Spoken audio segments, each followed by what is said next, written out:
Cognizant to the needs of our learners, parents, and teachers, the Department of Education provided us with powerful tools for productivity that will allow us to foster critical thinking skills, problem-solving skills, communication and collaboration skills to be compassionate, responsible global citizens. Join us and discover new ideas in our series of professional development training program with the ICT's Edtech Unit and Microsoft Education Philippines. Together, we will equip our learners and empower our fellow educators for a dynamic future. Para sa bata, para sa bayan, at para sa guro. Sulong Edukalidad.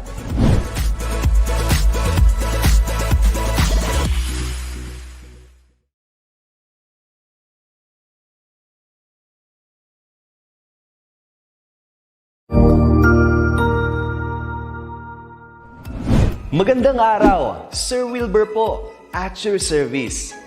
Narito ang ETUlay upang gabayan ka sa inyong pag-aaral upang lubos na maunawaan ang iba't ibang paksa o subject. Ang ETUlay ay isang free online tutorial class na pinangungunahan ng ICT's Educational Technology Unit sa pamumuno ni Undersecretary Elaine Del B. Pascua. Ang programang ito ay hindi lamang para sa mga bata, kundi ito rin ay magsisilbing gabay sa mga magulang at mga guro kung paano nila ituturo o gagabayan sa bawat asignatura ang kanilang mga anak o mga estudyante. Sa kasalukuyan, ang self-learning module mula sa rehiyon ng Calabarzon at kilala sa tawag na Pivot ang ginagamit sa ating ETUlay online class. Kaya ano pang hinihintay ninyo? Ihanda na ang inyong mga ballpen o lapis, papel o kwaderno at samahan kaming itulay ang pagkatuto para sa bawat batang Pilipino. Sama-sama tayong magtutulungan para malampasan ang mga hamon sa panahong ito. Halina't matuto kasama ang inyong online tutor sa oras na ito.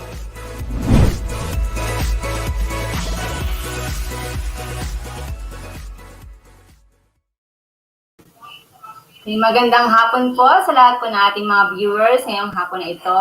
Ako po ang inyong makakasama sa 40 minutes po si Tutor Eresa para sa subject na Introduction to Philosophy of the Human Person. Okay? But before that, gusto ko po munang batiin ang buong SDO ng Olongapo City, ang aming SDS na si Madam Lailani Samson Canana, ng aming ASBS, si Madam Maylene Minimo, ang EPS po ng Araling Panlipunan, si Ma'am Edwina Espiritu, ganoon din po ang EPS po ng Edukasyon sa Pagpapakatao, si Ma'am Filipina Bugay. Magandang hapon po sa inyong lahat, ang aming school head din po si Sir Samson S. Buquerol, at sa buong learners po natin na nanonood at nakikinig po ngayon, at sa mga parents at mga kasama ko pong guro sa buong Pilipinas, Luzon, Visayas, Mindanao. Magandang hapon po sa inyo. Stay hydrated po tayo kasi napakainit pa rin po ng panahon po natin ngayon. No?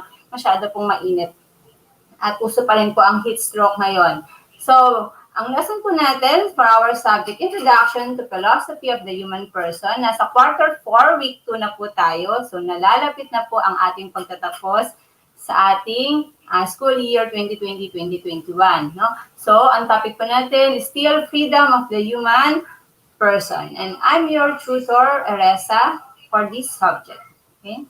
Samahan niyo po ako palagi, ha? So, ang topic po natin, na-discuss na po natin yung iba dyan last week, nung identify the different concepts related to understanding of human freedom, explain the relationship between human freedom and obligations, distinguish human actions from acts of man, distinguish intellectual choice from practical choice, and apply the concepts to hypothetical situations. Okay, so intro to philosophy for all our learners who are watching right now, this is a core subject, meaning lahat po kayo ay mag-undergo po ng subject na ito. So 60% performance tasks and 40% written works. So, are you ready na, my dear learners? If you're ready, get your module, your learning materials po, yung libro, meron kayong mga hawak dyan, your presence of mind, if you have comments and reactions, and if you want to answer some of the questions, you can type it in the comment box. Mababasa ko po siya. So, magandang hapon po sa mga teachers po na nandito, si Ma'am Ana Marie, si Miss Arminda Red, okay, from District Quezon Province and SDO of Quezon. Okay. So, freedom of the human person. Sabi nga sa book natin, freedom is an intrinsic and essential property of the person. Totoo, no? freedom is an intrinsic and essential property of the person. Kasi ito yung gustong-gusto natin, no? Lahat tayo sa ngayon, sa panahon ngayon ng pandemic, gusto natin maging malaya. Makalabas, makapunta sa mga lugar na gusto natin. Kaya lang nare-restrict lang tayo because of the present situations natin, buong mundo. Okay? And freedom is rooted in the human person's self-determination and the exercise of intellect and free will. Napakahalaga po ng freedom. Sabi nga, this is an intrinsic and essential property of the person. Ito ay isa sa mahalaga na meron tayo. At dapat po, maging maalam tayo at maging maayos tayo sa paggamit po ng ating freedom. And there are different kinds of freedom. No? May mga hawak po na ating module ngayon, na ating liberal learners material sa aking mga estudyante. So tingnan po natin, sabayan niyo po ako sa pag-aaral ng mga different kinds of freedom. We have 3 kinds of freedom. We have number 1, the physical freedom. And sabi po sa ating libro, ang physical freedom, this refers to the absence of any physical restraints. The person has the freedom of mobility to go where he or she wants to go. Totoo, no? Kasi lahat tayo, malaya tayong pumunta sa bagay, sa lugar na gusto nating puntahan na wala nagre-restrict sa atin. Maliban na lang siguro, no, kapag tayo ay mga bata pa, we are being restricted by our parents. And if we are in an institution, nare-restrict tayo ng mga organizations or institution kung saan tayo belong. Pero, sa totoo lang, malaya naman talaga tayo mapuntahan yung mga bagay or mga lugar na gusto nating puntahan. At isa yan sa mga ginawa ko nung dalaga pa ako, lahat ng mga lugar na gusto kong puntahan, Tagaytay, Baguio, pumupunta ako dyan without any restrictions kasi wala namang taong nag-restrict sa akin. So, tayo as a person, we have this physical freedom to go wherever we wanted to go. Okay? Kung may pera kayo, why not go to Boracay, go to Palawan, go to different, go abroad around the world. So wala naman po nagre-restrict sa atin. So long that we have financial, may pera tayo to go wherever we want to go. Okay? So isa po yan sa mahalagang kinds ng freedom. Number 2, okay, kinds of freedom is what we call psychological freedom. But this is known as the freedom of choice. The person is free to perform actions that he or she considers right and wise. No? Psychological freedom is innate and cannot be denied to a person. No outside force or influence can compel a person to take actions against his or her will. So napakahalaga po ng psychological freedom kasi this is our freedom of choice to do whatever we wanted to do sa right or wrong. Okay, no? Like for example, gusto nating bumili ng sasakyan. Kung meron naman kasi kailangan natin mag-travel. Sabi nga kanina, physical freedom, we have freedom to go wherever we wanted to go, no? And we are not restricted for that. Kagaya parang isang ibon, gusto nating maging malaya. Nakakalipad tayo sa mga lugar, nakikita natin yung mga lugar na gusto natin. That is physical freedom. And psychological freedom, this is the freedom of choice. Ito naman, yung freedom na kung saan titingnan natin, ano ba yung meron tayo. If we want to buy a car, gusto natin bumili ng sasakyan, okay? May freedom tayong bumili ng sasakyan. Pero if you don't have money to buy it, so ano ang dapat mong gawin, no? So in psychological freedom, okay, the person is free to perform action that he or she considers right and wise. Minsan iisipin mo, is it dapat ba na bumili ka ng ganitong bagay or hindi? Or ano ba yung mga priority mo munang bilhin? So, you have the freedom of choice in this kind of freedom. At lagi tayo may freedom of choice. Hindi po lahat ng bagay ay physical freedom lang ang ating meron tayo. We always have a psychological freedom. Parang pagpulong sa kapwa natin, no? May nakita tayo na isang matanda na tatawid sa kalsada. Alam natin na hirap siyang tumawid. No, kasi matanda na siya at meron pa siyang tungkod, no? Tutulungan ba natin si Lola o si Lolo o hahayaan na lang ba natin siya, no? It is our freedom of choice kung tutulungan natin siya or hindi. In using our psychological freedom, always remember that meron siyang elements din. Mamaya madidiscuss ko yung dalawang elements of freedom that is connected to psychological freedom. So, we need to consider right and wise sa paggamit natin ng ating psychological freedom. Another kinds of freedom is what we call moral freedom. This refers to using freedom in a manner that upholds human dignity and goodness. Now, freedom is not an object that a person may use in whatever way or he she pleases. Now, A person must use his or her freedom to grow as a person. Dapat nag-grow ka kapag ginagamit mo yung freedom mo, hindi yung you're using your freedom for the sake na nakakasakit ka na ng kapwa-tao mo.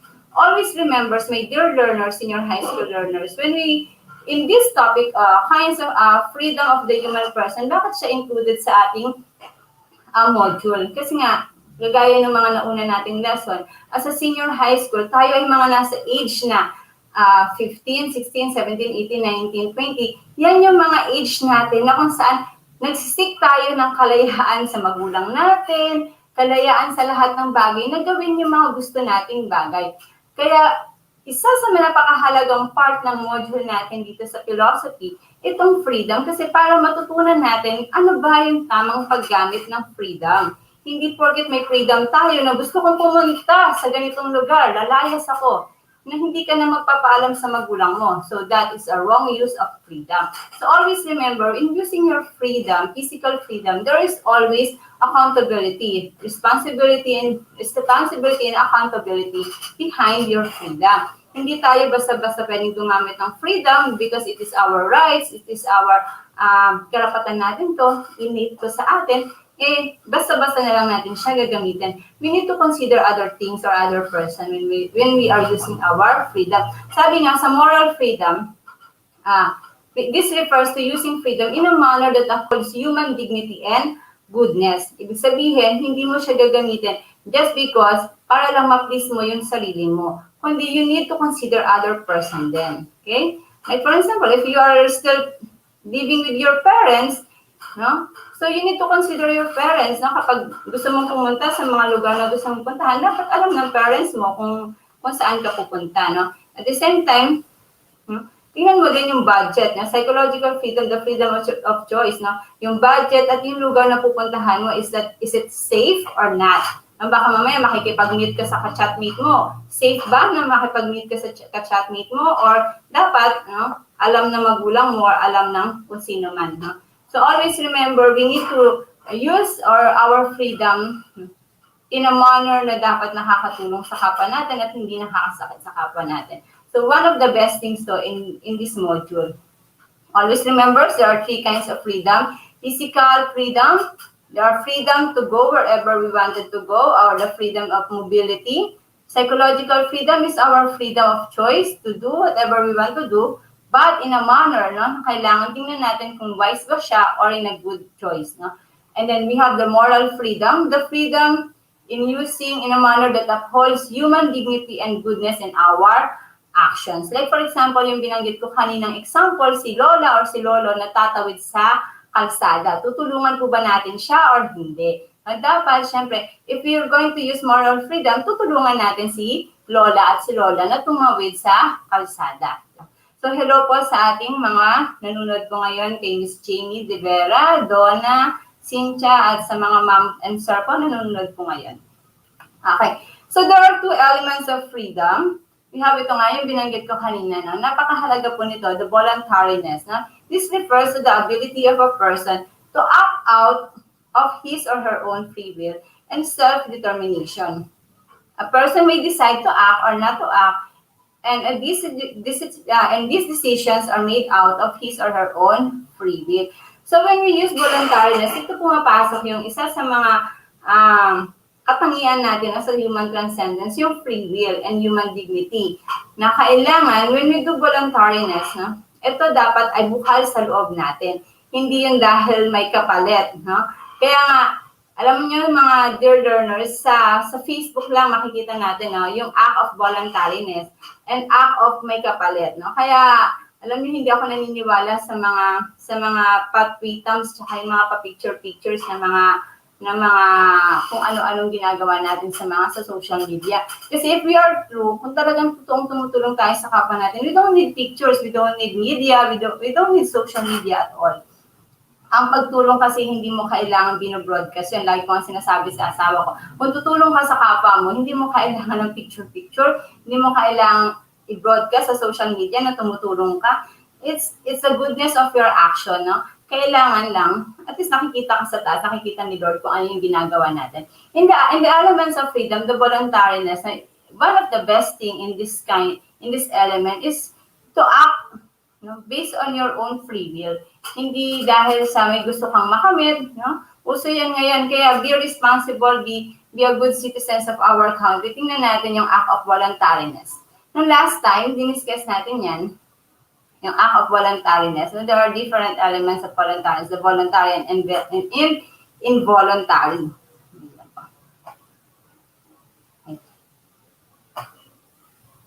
Ano nag-aano yung...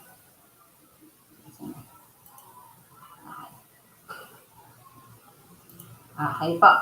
And so, napakahalaga po na yung voluntariness in our actions. Always check the voluntariness, the acts of free will.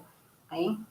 So, another element of freedom is what we call responsibility. No? Sabi nga, sa bawat, kanina na sumasagot kami ng module ng anak ko sa grade 2, sabi nga, sa bawat karapatan na meron tayong mga tungkuling dapat gampanan. So, in the use, here naman sa senior high school, in the use of our freedom, there is always a responsibility or accountability. Sinasabi nga nito, this refers to the persons being accountable for his or her actions and their consequences. So, when we use physical freedom, the freedom of mobility, or to go wherever we wanted to go, we are accountable for our actions. Tingnan natin yung magiging consequences ng ating actions. Kapag single ka at wala ka namang ibang taong, hindi ka nakatira sa parents mo, you can go wherever you wanted to go, but you need to be accountable to your actions. And one of the best accountabilities that is yung mga taong nasa paligid mo, make sure na alam nila kung nasaan ka, especially your parents, no? Kasi maraming mga accidents na nangyayari ngayon. Eh, kapag hindi ka bumalik, umalis ka pala, o paano nila malalaman, no? So, napakahalaga po, no? Lalo na if you are living alone, if you are living in your condominium or in anything, kapag meron kang pinupuntahan na lugar, is napakahalaga na alam ng magulang mo or ng sino man sa mga trusted person mo kung nasaan ka. Kasi, kapag may nangyaring masama sa'yo or accident happen, wag naman sana, at least there are persons na maghahanap sa'yo or makakatulong kung nasaan ka. Okay? So, responsibility is an accountability in every freedoms that we have. So, ulit review lang tayo. We have what are the three kinds of freedom? We have physical freedom, psychological freedom, our freedom of choice, moral freedom. There is always refers to the goodness and actions of our actions. The elements of freedom, we have voluntariness, and one of the best is the responsibility. No? In every freedom, in every actions that we have, we need to be accountable and responsible for our actions. Like for example, we have may freedom tayo na bumili ng mga bagay na gusto nating bilhin. No? So, tingnan natin, kung bibili tayo, syempre, we use our physical freedom to buy or to go to SM, to malls. Pero tingnan natin, ano yung psychological freedom behind it. Syempre, at this time of pandemic, no, are we allowed to go outside or not? No? Syempre, kung tayo ay allowed to go outside, okay, tingnan natin yung mga accountability naman natin to go outside. No? Ano ba yung mga dapat mo munang i-priority? Okay? So, priority ba ang paggala sa ngayong panahon na ito? O priority ba yung magstay sa bahay? No? So, tingnan natin, we are responsible citizen nga, sabi of our country. So, elements of freedom yan. Okay? So, always remember, when we use our freedom, okay, these different questions. Okay? What should I do? Ano ba yung gagawin ko? Why should I do it? Bakit ko ba siya gagawin? Huh? What will happen if I do it? Kasi these questions, always remember that these questions is always related to the use of our freedom. Okay? How will my actions or behaviors affect myself, others, and my surroundings? Paano nga ba itong mga behaviors na ginagawa ko or yung actions ko nakaka-apekto sa akin, sa kapwa ko, at sa mga nasa paligid ko? No? Will my actions or behaviors be considered correct? Tama ba yung ginagawa ko? Proper, beneficial, and moral. Always remember these questions when we do certain actions or when we do certain decisions in our life. Kasi when we use our freedom as a human person, we are free to do whatever we wanted to do. No? Kaya lang, we need to consider different things, different people in ourselves. Sabi nga dito, how will my actions or behaviors affect myself, others, and my surroundings. Wala naman kasing masama na gamitin natin ang ating freedom. Kaya lang, we need to consider nga, sabi nga, one of the elements of freedom is our responsibility. We need to be accountable. We need to be responsible in every actions and every use of our freedom. Kasi para rin naman tayong ibon, no, na nakakulong sa isang hawla, na gusto nating makalaya. So, ganun yung ramdam na ramdam natin yun ngayon. Yung mga kids ko, yung 4 kong anak, parang ramdam na ramdam ko sa kanila na gusto na nila makalaya sa bahay namin. Kasi hindi nga sila pwedeng lumabas, no? Labas ng galang-gala na sila sa mall. Pero nire-restrict pa rin sila. Siyempre, bawal kasi hanggang ngayon dahil pandemic pa. So, yun yung pakiramdam ngayon ng karamihan sa atin, no? Para tayong isang ibon na nakakulong sa hawla. Kasi bawal nga tayong gumala, bawal tayong lumabas, no? Staycation tayo, bakasyon ngayon, pero staycation tayo. At sa mga estudyante ngayon, no, sa mga public school, malapit na ang bakasyon, no? July, August, no, September. So, nalalapit na yung bakasyon, pero hindi natin mararamdaman yung talagang essence of vacation kasi nasa bahay tayo. Staycation ang mangyayari sa atin. Bakit po? Kasi dahil pandemic pa rin ngayon. No? We need to consider, no, our surroundings. We need to consider the people around us. Hindi tayo pwedeng basta-basta na lang gumala sa ngayon at this point in time of crisis of pandemic. Siyempre, sabi nga, in the use of our freedom, we need to be responsible in every actions that we do. Baka mamaya, syempre, magkasakit tayo, no? How our actions affect ourselves, or tayo pala hindi natin alam, asymptomatic na pala tayo, makakahawa tayo ng ibang tao. So, we need to use our freedom responsibly. So, how are you going to exercise your freedom responsibly? Ito na nga tayo, no? So, number 1, no, human freedom should be exercised with control and a recognition of reasonable limits. Ito yung sinasabi ko kanina, no? We are in the times of pandemic. Siyempre, we wanted to go wherever we want to go, lalo na bakasyon, no? Kaya lang, there are limits in our actions. Kaya nga, lalo na ngayon, in times of pandemic, so we are not allowed to go outside. Especially our kids, no? Sa mga anak ko, pinapaliwanag ko talaga na matindi na hindi pa sila pwedeng lumabas. They are not allowed to go to school because of COVID-19 pandemic. So, naiintindihan naman nila yan. This by this. Kaya lang, minsan talaga, makukulit lang talaga yung mga bata, no? Our senior citizens, no, most of them are not allowed to go outside. Kasi mga vulnerable person pa rin sila, no?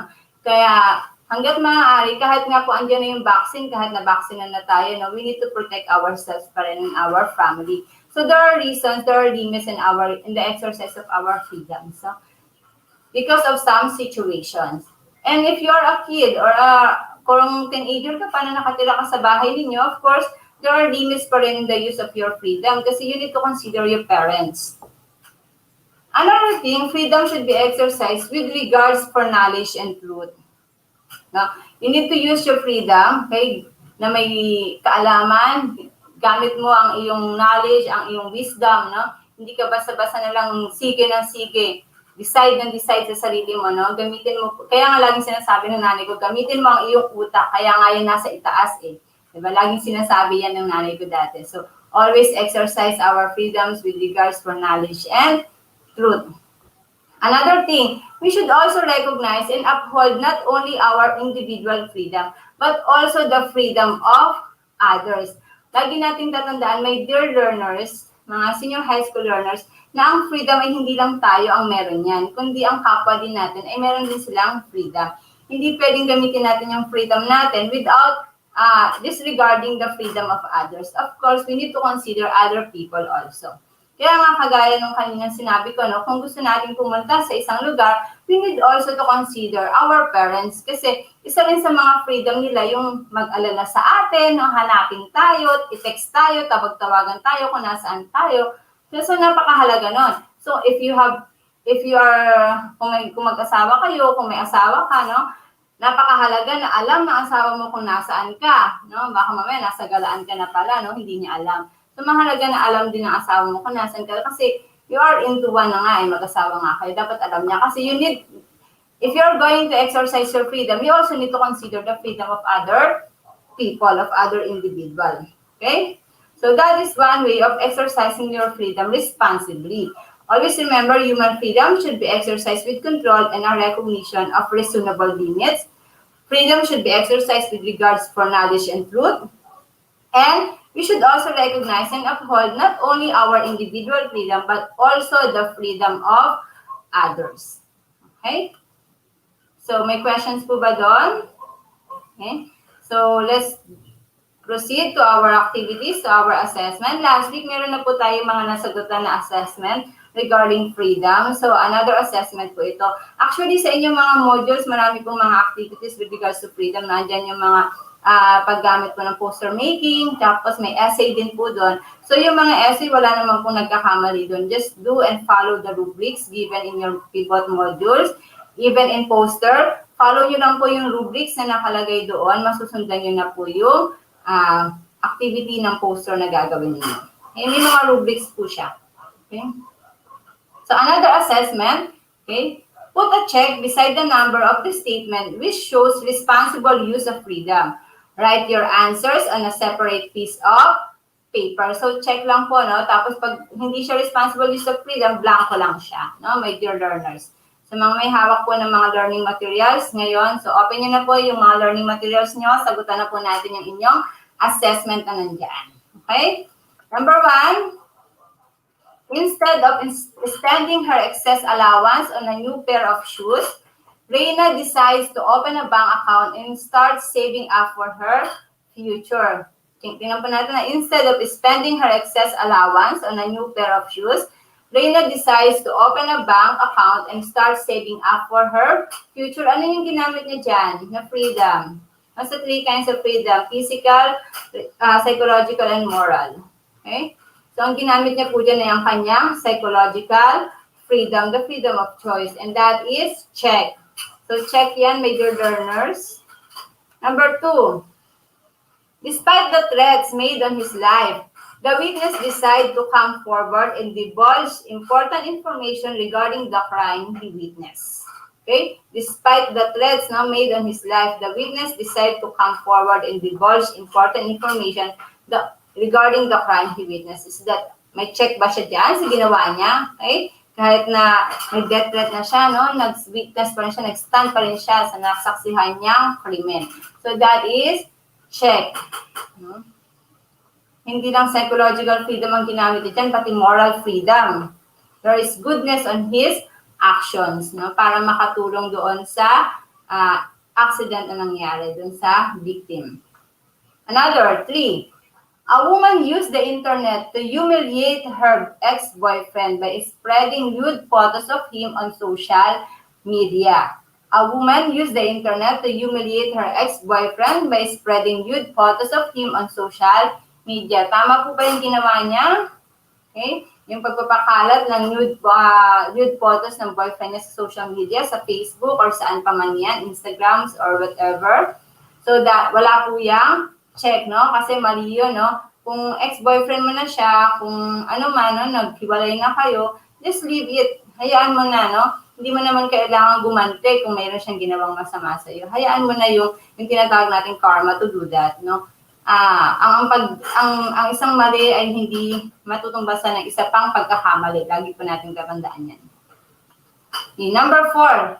Despite knowing that many of his clients were poor and desperate, a money lender continues to impose very high interest rates on loans. Okay. Despite knowing that many of his clients were poor and desperate, a money lender continues to impose very high interest rates on loans. Tama po ba yon? Tataasan mo ng tataasan yung interest, alam mo na mahirap yung mga kliyente mo. No? At desperate na talaga sila na magkaroon ng.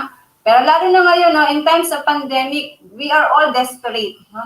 Marami po sa ating mga kababayan Pilipino ang nawalan ng trabaho, walang trabaho, or may trabaho man, pero hindi na po sapat, hindi kagaya dati na 5 days silang nagtatrabaho. Ngayon, 3 days na lang dahil nga sa ina-exercise natin social distancing at kung ano-ano pa pong safety protocol. So, we are all desperate, no? Maraming desperate ngayon at this time of pandemic. So, ano po ang dapat gawin ng mga money lenders, no? Please, hanggat maaari nga, na huwag tayong mag-impose ng mga malalaking interest ngayon kasi paano natin ma-exercise ang pagiging bayanihan natin, no? Kung after bayanihan pala, no, malulugmok ka rin naman pala sa accrued interest, no? May bayanihan nga, pero nalugmok ka naman sa accrued interest. Tulad namin, no, nangyari yan sa amin ngayon, no? Nagkaroon ng bayanihan. So, no, hindi kami kinaltasan, pero pagkatapos pagkatapos ng bayanihan, ayun naman pala, sobrang taas ng mga interest na binayaran namin, accrued interest. Hindi lang siya 1,000, hindi lang siya 2,000, umaabot pa siya ng 50,000. Kaya, as much as possible sa mga money lenders, huwag kayong mag-impose ng malataas na interest, lalo na at alam natin na yung mga clients natin, at this point of time of pandemic, we are poor and desperate talaga. So, mali po yan, wala po yung check. Okay? Sabi nga, if we're going to exercise our freedom, we need to exercise it responsibly at hindi tayo makakasakit, makaka-humiliate ng kapwa natin. Okay? So, number 5, may nag-i-smile, si Miss Johaira. Hello po sa iyo. Okay? Number 5, a businessman did not accept a high-paying position in an overseas firm and instead decided to start his own business and spend more time with his family. Tama po ba yon? Ang isang businessman, hindi siya nag-accept ng isang high-paying position para sa ibang bansa.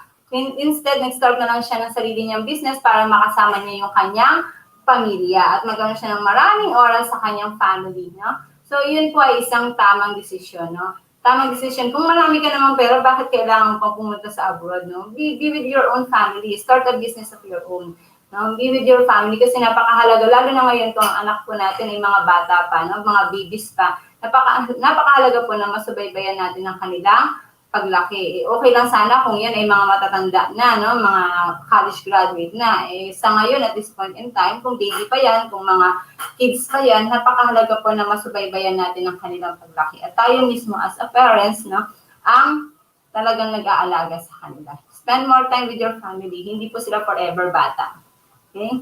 At yan ang ginagawa namin sa ngayon. Okay.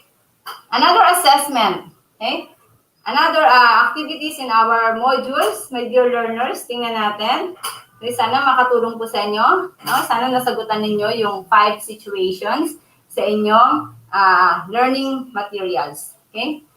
Analyze the situations, give your recommendations, and how the persons involved can exercise freedom more responsibly. So we need to analyze the situations, give your recommendations, and how the persons involved can exercise freedom more responsibly. So wala pong nagkakamali dito sa inyong mga sagot kasi nga ito po ay personal ninyong opinion, personal po ninyong answer. Okay? Wala pong specific answer. To kaya nga kung titingnan niyo po sa inyong module, yung key answer, nakalagay lang po doon, answers may vary. Ibig sabihin, lahat po ng sagot niyo ay tama. Bibigyan lang po kayo ng score based on the rubrics. Okay? Na ibibigay ni teachers or based on the rubrics na nasa inyong module na hawak. Okay. Sample scenario, situations. Mang Tony's meat stall has been very profitable these days. It turns out that he has been tampering with the weighing scales and has been selling less meat at increased prices. One time, some meat went stale and he decided to mix it with the other fresh meat so he could still sell it. Tama po ba yung ginagawa ni Mang Tony? Lalo na po ngayon, napakamahal ng karne. Alam po natin yan. Napakamahal, Kasi kahit sila, nasa crisis din ang ating mga food ngayon. So ano ba, tama ba yung ginawa niya pagka-tamper ng mga meats, ng weighing scales niya at yung pagsisell ng mas matanding prices ng mga yon. So, if we're going to exercise our freedom, sabi nga kanina, we need to exercise our freedom responsibly and we need to be accountable with our actions. So yung ginawa ni Mang Tony na yun, mali po yun in exercising his freedom. Freedom na yun, but then, nakakatapak siya sa freedom din ng ibang tao. Make sure po na kapag na-exercise natin yung freedom natin, we make sure that wala po tayong ibang taong naaapakan. And sabi nga, when we use our moral freedom, we need to use our moral freedom in a goodness of our actions. Dapat ito ay nakaka-uphold na human dignity and goodness of our actions. So mali po yung ginawa na yun ni Mang Tony. Hindi po yung nakaka-uphold na human dignity and goodness of action. Wala pong goodness din sa ginagawa niya. Kaya hindi niya po na-exercise yung freedom responsibly. Okay? Sabi nga, FIFO dapat po sa meat. Okay? So, dapat po, hindi, mali po yung ginawa niya. So, wag po natin gagawin po yung mga ganitong situation sa ating mga learners or sa iba pa po yun, kung mayroon po mga parents po na nanonood ngayon, mali po yung ganitong pagtatamper sa weighing scales at pag-realize po ng, pag-sell po ng milk at increased prices. Mali po ito. Okay? Another situations. Gladys was very angry when she heard that her friend Julia was spreading mean gossip about her. Gladys was very angry when she heard that her friend Julia was spreading mean gossip about her in school. When Gladys found out that Julia has been pretending to be rich, when in fact her family is now poor, she contacted her friends and told them about it. Okay, tama din po ba yung ginawa ni Julia at tama rin po ba yung ginawa ni Gladys? No, both of them. No, tama po ba yun? So, tingnan po natin yung scenario. Sabi ko nga po kanina, ang isa pong pagkakamali ay kapag ito ay sinundan pa natin ng isa pong pagkakamali na parang ang kasalanan, ang isang kasinungalingan, dadagdagan mo pa ng isang kasinungalingan. So, parang manganganak lang yan ng kasinungalingan. So, mali po iyon. No? So, umpisa pa lang, no? Sabi nga natin, ang pag-gossip, no? Ang pag-create ng chismis ay hindi magandang gawain. So, dun pa lang, dapat po pre-prevent na natin yon. At yung pagganti ay hindi rin magandang gawain. Kung titingnan nga natin sa Biblia, no, si Jesus Christ, sabi niya nga, pag binato ka ng bato, batuhin mo ng tinapay. No? So, hindi maganda na ang isang pagkakamali ay susundan mo rin ng another pang pagkakamali. Okay? Hindi natin na-exercise yung freedom responsibly. Always remember, when we use our freedom, we need to use it responsibly and with goodness, and we need to uphold the human dignity of the person. So sa moral freedom, papasok tayo dun sa always upholding the human dignity of our actions. And there should always be a goodness in our actions. So yun yung yun ay ang aking personal answer dito sa number 1 and number 2. So sa mga learners po natin na nanonood ngayon, sabi ko nga po, wala pong magiging mali sa inyong sagot kasi ito po ay personal, ito ay personal ninyong answer. So si teacher magbe-base lang siya ng scoring niya based on the rubrics na nakalagay po sa ating module. Okay? Kasi personal po itong mga ito. Maliban po yung kaninang assessment ha, yung kaninang 1 to 5 assessment po na ginawa natin, yung 1 and 2 ay check, 3 and 4 po wala pong check yun, and number 5 is check. Yun po talaga yun, objective type po yun. Okay? Tsaka yung previous. So always remember, my dear learners and mga teachers and parents, there are 3 kinds of freedom. Physical freedom, psychological freedom, and moral freedom. And there are 2 elements of freedom, voluntariness and responsibility. Always remember po yan kasi dito po magtatapos ang ating module 4, week 1. Module 1, quarter 4, week 2 ng ating freedom of the human person. Next week po, papasok na po tayo sa module 2, quarter 4, week 3 ng ating lesson sa Introduction to Philosophy, that is intersubjectivity or pakikipagkapwa-tao. So medyo connected po lahat po ito ha. Lahat po ng lessons natin ay connected. Freedom of the human person at ang susunod po ay ang intersubjectivity or pakikipagkapwa-tao. Kaya subaybayan niyo po ako palagi sa ating lesson sa Introduction to Philosophy of the Human Person. Okay, so for comments and suggestions, pwede po kayo mag-email sa edtech@deped.gov.ph. Thank you po, maraming salamat at magandang hapon po sa inyong lahat. Mabuhay po tayong lahat. Stay hydrated po, napakainit po sa bansang Pilipinas. So stay hydrated. Kahit hanggang ngayon po, napakainit pa rin po. Always drink water, no? Plenty of water. Yun lamang po, magandang hapon po sa inyong lahat.